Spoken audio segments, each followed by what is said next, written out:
좋은 설계를 했을 때 TDD를 하기 쉬워지는 겁니다. 그러니까 목적은 좋은 설계를 통해서 TDD뿐만 아니라 여러 효과를 누리는 건데, 어떤 분들은 TDD를 위해서 설계를 하고 좋은 설계를 해야 되고 이런 잘못된 생각을 하는 경우가 있어요. 안녕하세요. 저는 현재 스타트업 CTO로 일하고 있는 이규원이라고 합니다. 프로그래밍 한지는 처음에 배우기 시작한 이후부터 한 30년 정도 됐고요. 그 중에 10년 정도를 테스트 주도 개발을 해왔습니다. 혼자서 개발하면서부터도 TDD에 대한 도움을 많이 받았고요. 스타트업 CTO로 일하면서부터는 저 혼자 일하는 코드 범위보다 더 넓게 팀 퍼포먼스를 높이는 일에 관심을 갖다 보니 코드 파이프라인 자동화나 이런 것들을 하게 됐는데, 그러면서도 테스트 주도 개발이 전체 팀 퍼포먼스를 올리고 자동화를 통해서 좀 더 안정적인 코드 디플로이를 할 수 있는 도움을 많이 받고 있습니다. 제가 이제 TDD를 10년 가까이 사용해보면서 느낀 한마디로 정의를 하자면은, TDD는 짧은 주기로 피드백을 받아가며 프로그래머가 코드를 늘려가는 개발 방법론이라고 생각합니다. 저는 TDD를 오랫동안 사용을 했는데, 물론 TDD는 다른 도구와 마찬가지로 모든 문제를 해결해주지 못합니다. 그리고 언제나 적합한 도구는 아니고, 하지만 굉장히 많은 경우에 TDD에 숙련되어 있다면은 엔지니어가 하는 일에 굉장히 많은 도움을 받을 수 있는데, 예전보다 지금 TDD에 대한 관심이 굉장히 많이 늘어났고 여러 회사에서 TDD를 도입하고 있는 사례들을 굉장히 많이 접하고 있어요. 근데 아직까지는 안타깝게도 TDD 자체에 대해서는 좀 많이 알려져 있지만, 그것만 가지고 TDD를 현장에서 성공시키기는 충분하지 않습니다. TDD는 다른 TDD 기법 외에 다른 기법들하고 굉장히 많이 영향을 주고받는 기법이기 때문에 그런 것들을 다 함께 이해해야지만 현장에서 TDD를 성공시킬 수 있는 가능성이 높아집니다. 근데 아직까지는 그런 얘기들이 아직 잘 많이 퍼지진 않은 것 같아서 그런 것들을 좀 알리고 싶은 생각에 강의까지 제작하게 됐습니다. 레드를 통해서도 계속 얘기를 드릴 것 같은데, 결국에는 중요한 거는 설계입니다. TDD뿐만 아니라 모든 프로그래머가 하는 모든 활동들은 설계에 굉장히 영향을 많이 받아서 TDD도 마찬가지인데, 그 설계라는 게 잘못 이해하면은 TDD나 단위 테스팅이 설계에 영향을 받으니까 거기에 알맞는 설계를 해야 된다고 오해하시는 경우도 있는데, 레드를 통해서 저는 이 내용도 좀 다루고 싶은데요. 좋은 설계라는 거는 TDD를 위해서 만들어진 설계가 아니고, 좋은 설계를 했을 때 TDD를 하기 쉬워지는 겁니다. 그러니까 목적은 좋은 설계를 통해서 TDD뿐만 아니라 여러 효과를 누리는 건데, 어떤 분들은 TDD를 위해서 설계를 하고 좋은 설계를 해야 되고 이런 잘못된 생각을 하는 경우가 있어요. 근데 생각만 잘못된 게 아니라 이런 식으로 접근했을 때는 실제 설계를 테스트만 하기 좋고 다른 부분에는 별로 좋지 않은 설계를 만들어버리는 실수를 하는 경우들이 많이 있습니다.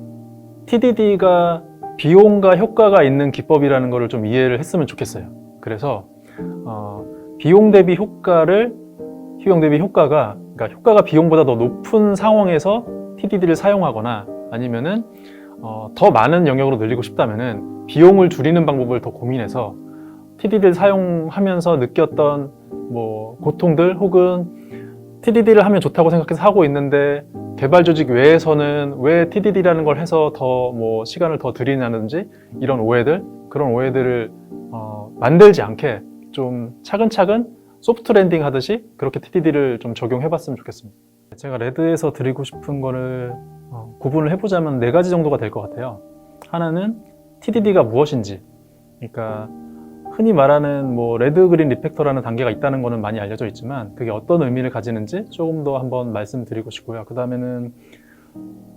다음은 테스트 기법들에 대한 설명을 드리고 싶습니다. 테스트 기법들과 관련된 도구들은 여러 가지가 있는데 언제 어떤 목적으로 이런 기법들이나 도구들이 써야 되는지 말씀드리고 싶고요. 그 다음에는 좀 전반적으로 TDD라는 게 마지막에 D가 디벨롭먼트거든요. 그러니까 개발 방법론이라는 뜻이라서 전체 소프트웨어를 개발하는 과정에 영향을 미치는 도구이기 때문에 개발자가 하는 작업 전체 라이프 사이클에서 TDD가 어떤 영향을 미치는지 한번 설명드리고 싶습니다.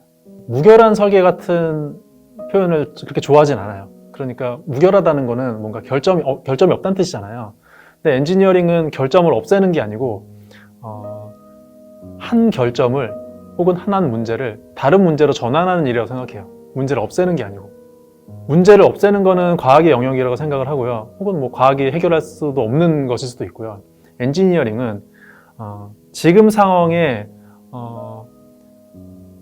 우리에게 피해를 많이 주는 문제를 피해가 좀 덜 되는 문제로 치환하는 일이 대부분이거든요. 그래서 저는 무결한 설계를 하기보다는 지금 상황에 우리에게 유리한 설계를 하는 자세가 더 좋다고 생각합니다. 그리고 TDD도 마찬가지로 지금 TDD를 통해서 무결한 시스템을 만들자는 자세보다는, 그런 접근보다는 지금 우리가 겪고 있는 이 고통스러운 부분을 어떻게 하면은 다른 부분과 트레이드오프 할 수 있을까? 그래서 우리가 조금 더 자원을 아끼고 좀 더 빨리 개발하고 좀 더 중요한 가치에 집중할 수 있을까? 여기에 좀 생각을 했으면 좋겠습니다. 레드를 통해서 TDD 얘기를 해야겠다고 생각했던 거는, TDD를 적용하면서 힘들어 하시는 분들이 조금 더 많은 경험들을, 간접 경험들을 취득하면은 지금 겪고 있는 그분들의 문제 중에 가장 적합한 어떤 도구나 해법들이 뭔지를 더 빠르게 찾아낼 수 있을 거라고 생각합니다. 그래서 제가 그동안 TDD를 현장에서 적용하면서 느꼈던 경험들, 그리고 수집했던 지식들, 이런 것들을 공유해 드리는 게 가장 큰 목적이고요. 지금까지 제가 여태까지 수집하고 경험했던 지식과 경험들을 최대한 올바르게 전달해 드리고 노력을 할 거예요.